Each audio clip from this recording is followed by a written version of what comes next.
கால் கட்டவரல் மயிருக்கு வருவானாடா அப்படி இப்படின்லாம் ரொம்ப கேவலமாக பேசின நபர் இப்போது ஐயா விஜயகாந்தோடைய மறைவுக்கு பிறகு அதுலேயும் இப்போது சமீபத்தில் பார்த்தீங்கன்னா கேப்டன் விஜயகாந்த் அவர்களுடைய 1ஆம் ஆண்டு நினைவஞ்சலி நடந்திருக்கு.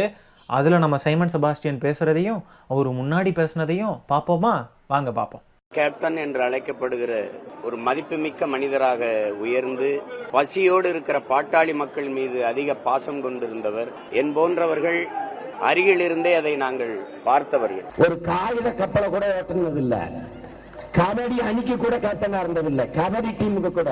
இவர் தமிழ் இனத்திற்கு கேப்டன் ஆயிட்டாரு. விஜயகாந்த் எல்லாம் முதலமைச்சரானா மொத்த தமிழனும் தீக்குளிச்சு சாக வேண்டியதா? தமிழனுடைய தன்மானத்திற்கு வந்த பெரும் சோதனையில இது ஒன்று. வெக்கமே இருக்காதா சைமன் செபாஸ்டியன்?